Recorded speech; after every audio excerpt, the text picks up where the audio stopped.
بسم الله الرحمن الرحيم.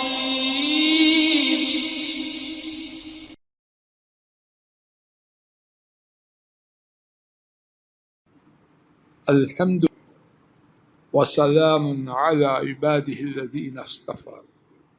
16واں پارہ سورہ طٰہٰ، آیات مبارکہ 44 اور اس کے بعد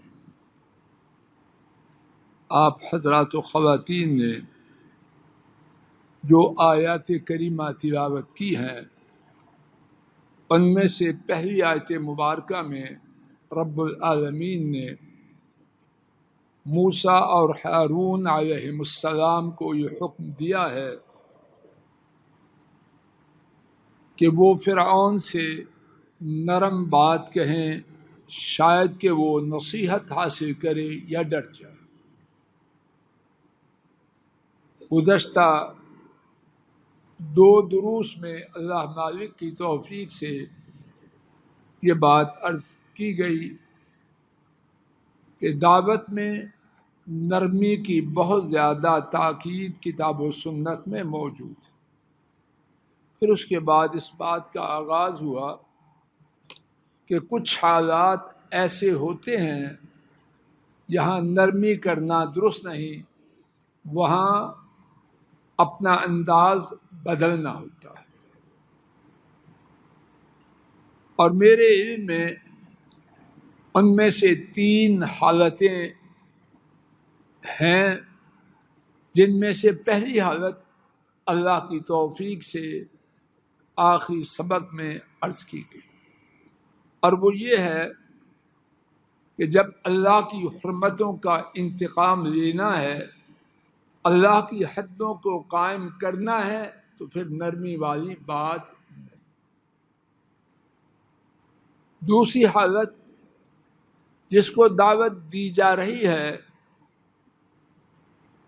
وہ ضد کرے یا دین کی دعوت کا ٹھٹھا اور مذاق اڑائے، تو پھر نرمی والی بات نہ رہی۔ اور تیسری بات، جب ایسے شخص سے دین کی مخالفت، دین کا نہ ماننا ہو جس سے یہ توقع نہ ہو۔ ایک بچہ دین کے بارے میں کوتاہی کرے تو طرز عمل اور ہوگا، ایک بڑا کرے تو اور ہوگا۔ ایک عام آدمی دین کے بارے میں کوتاہی اور سستی کا شکار ہو، وہ بات کچھ اور ہوگی۔ ایک اچھا بلا بظاہر دیندار جب دین کے بارے میں کوتاہی کرے گا تو معاملہ مختلف ہوگا۔ اور اسی طرح جب کتاب و سنت کا علم والے، جنہیں عام لوگ مولوی صاحب یا علماء کہتے ہیں، جب ان کی طرف سے غلطی ہوگی تو چاہتے نہ چاہتے ہوئے ان سے بات کرنے والے کا رد عمل عام آدمی کی غلطی پر رد عمل سے مختلف ہوگا کہ تو نے ایسے کیا ہے۔ کتنے لوگ بات کرتے ہوئے کہتے ہیں داڑھی رکھ کے یہ کیا، اس کے بعد جو کہتے ہیں۔ تو ایسی صورت میں دعوت کا جو انداز ہے بدلے گا۔ اور یہ تینوں صورتیں جو میں نے ذکر کی ہیں، اللہ کے فضل و کرم سے ان کے بارے میں شواہد اور مثالیں قرآن و سنت میں یا دونوں میں سے ایک میں موجود ہیں، لیکن مختصر کرتے ہوئے آگے چلتے ہیں۔ ایک اور بات اسی آیت کریمہ میں لعلہ یتذکر او یخشی، شاید کہ وہ نصیحت حاصل کرے یا ڈر جائے۔ ایک بیٹے نے ماشاءاللہ سوال بھی کیا تو میں نے شاباش دی کہ بہت اچھا سوال ہے۔ اس کا جواب عرض کرتا ہوں، اللہ کرے کہ درست ہو۔ یتذکر نصیحت حاصل کرے، کون؟ فرعون۔ او یخشی یا ڈر جائے، کون؟ تو پہلی بات یتذکر میں ہے، جب نصیحت حاصل کرے گا تو مومن ہو جائے گا۔ جو نصیحت لیتا ہے وہ مان جاتا ہے. تو جب نصیحت لے گا تو ایمان والا ہو گیا. یخشا کہ وہ ڈر جائے، ڈرنے کے ساتھ ایمان والا بننا ضروری نہیں ہوتا. کتنے لوگ جب دیکھتے ہیں کہ دین والوں کو تنگ کرنے سے اللہ کا عذاب آتا ہے، ڈر جاتے ہیں، تنگ کرنا چھوڑ دیتے ہیں، لیکن ایماندار نہیں ہوتے. تو تذکر یہ اعلیٰ درجہ کی بات ہے کہ نصیحت حاصل کرے اور ایمان لائے.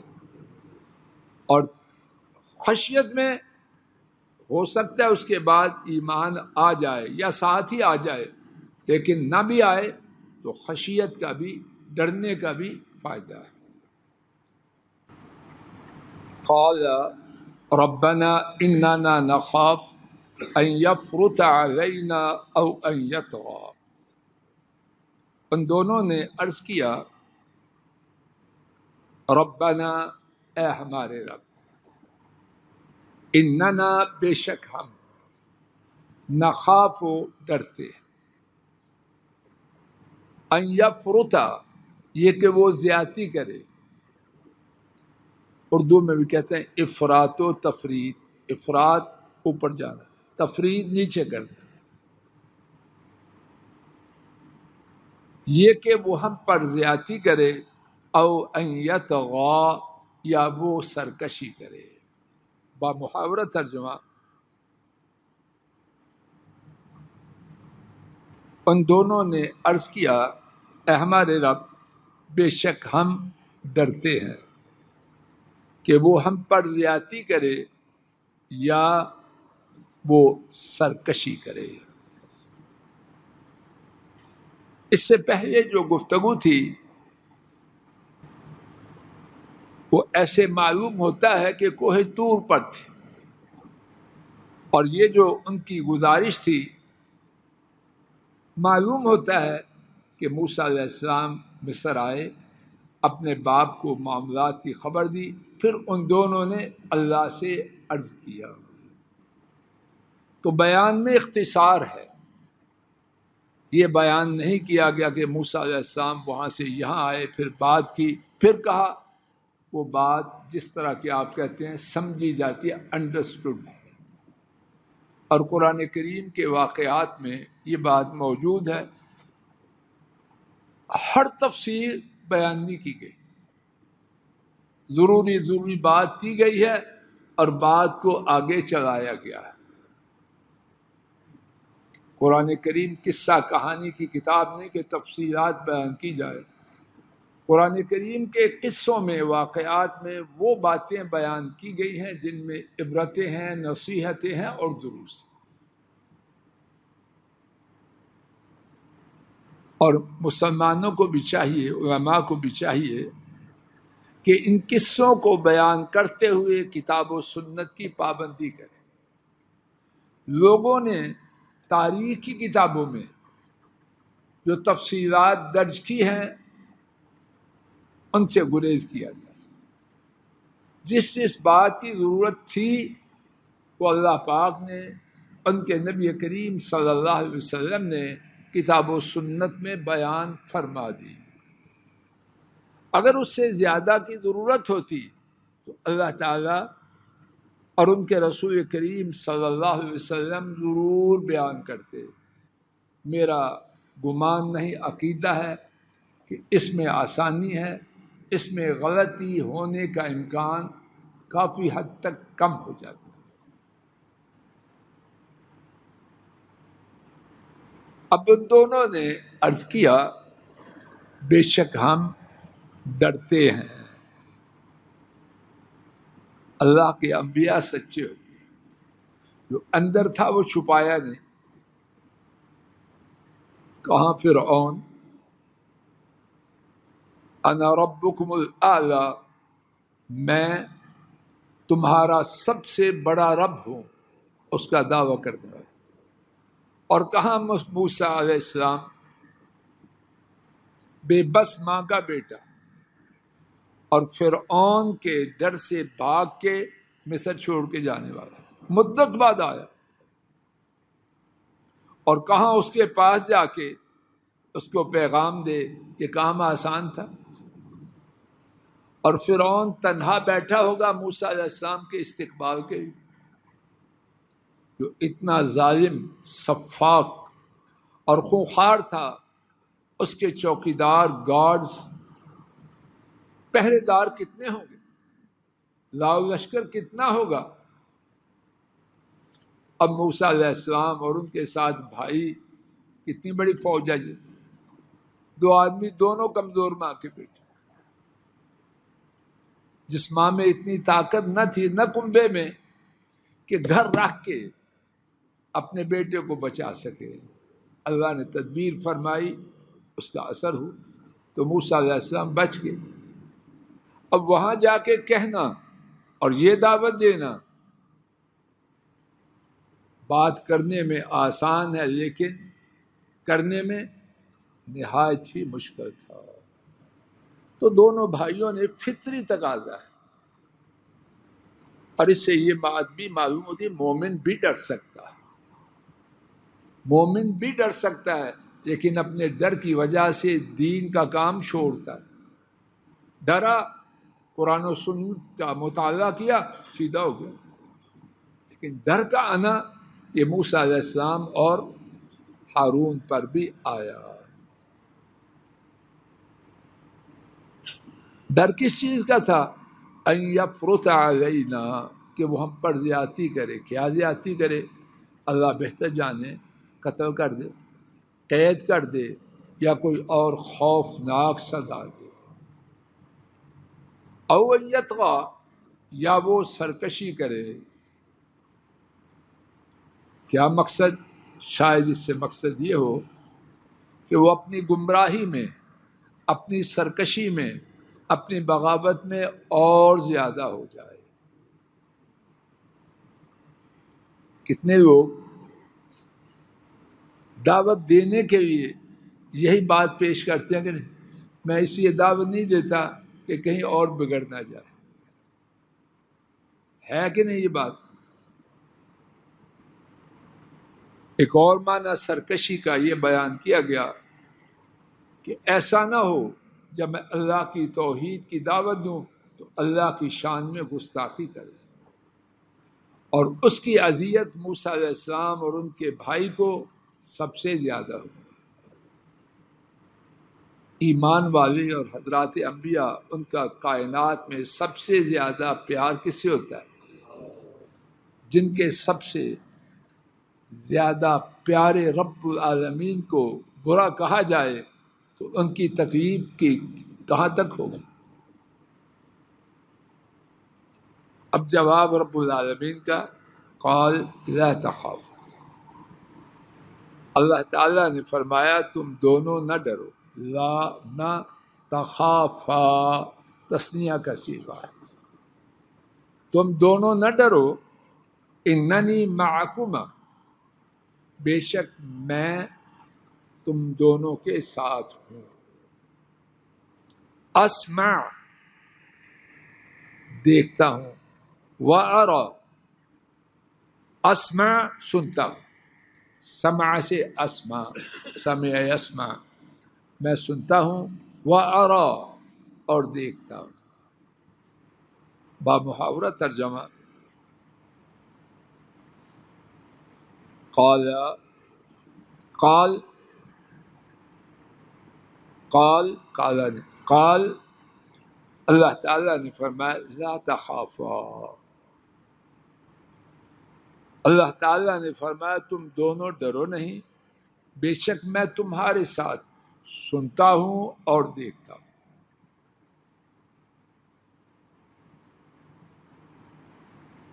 اس آیت کریمہ میں یہ جو فرمائے اننی معکما، بے شک میں تمہارے ساتھ، تم دونوں کے ساتھ ہوں، تو کیا اللہ تعالیٰ ہر ایک کے ساتھ نہیں؟ میرے ساتھ سورہ الحدید 27واں پارہ 4 آیت کریمہ نکال دیں۔